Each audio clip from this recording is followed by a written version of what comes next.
விருதுநகர் மாவட்டம் ஸ்ரீவில்லிபுத்தூர் அடுத்த சொக்கலாம்பட்டியில் 12,30,000 ரூபாய் மதிப்பீட்டில் கட்டப்பட்ட புதிய நியாய விலை கடையை அதிமுக சட்டமன்ற உறுப்பினர் மான்ராஜ் பொதுமக்களின் பயன்பாட்டிற்கு திறந்து வைத்தார். பொதுமக்களின் கோரிக்கையை ஏற்று புதிதாக கட்டப்பட்ட நிலையில் ரேஷன் பொருள் விற்பனையையும் எம்எல்ஏ மான்ராஜ் தொடங்கி வைத்தார்.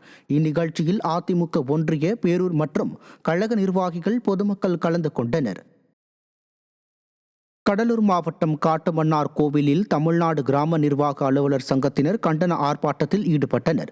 விருதுநகர் மாவட்ட நிர்வாகம் உண்மைக்கு புறம்பாக நடந்து கொண்டதால் சரியாக ஆய்வறிக்கையை அனுப்பிய பிறகும் கனிம வள கொள்ளையை தடுக்க தவறியதாக வருவாய்த்துறை அதிகாரிகள், வட்டாட்சியர் உள்ளிட்ட 7 பேர் பணியிடை நீக்கம் செய்துள்ளது என்றும், இதனை வன்மையாக கண்டித்தும் பணியிடை நீக்கம் செய்யப்பட்டவர்களை உடனடியாக பணியில் சேர்த்துக் கொள்ளாவிட்டால் தொடர் போராட்டங்கள் நடத்தப்படும் என கோஷமிட்டு வட்டாட்சியர் அலுவலக வளாகத்தில் கண்டன ஆர்ப்பாட்டத்தில் ஈடுபட்டனர்.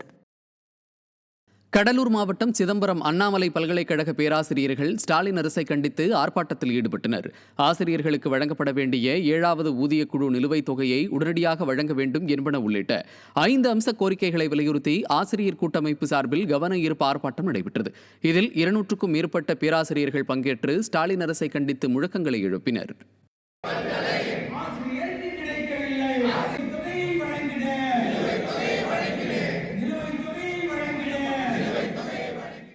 ஏழாவது ஊதியக்குழுவினுடைய நிலுவைத் தொகைகள் அண்ணாமலை பல்கலைக்கழக ஆசிரியர்களை தவிர மற்ற அனைவரும் பெற்றுவிட்ட நிலையில் அண்ணாமலை பல்கலைக்கழக ஆசிரியர்களுக்கு மட்டும் கிடைக்காத சூழலில் அதனை உடனடியாக வழங்கிட வேண்டும் என்று கேட்டுக்கொள்கின்றோம்.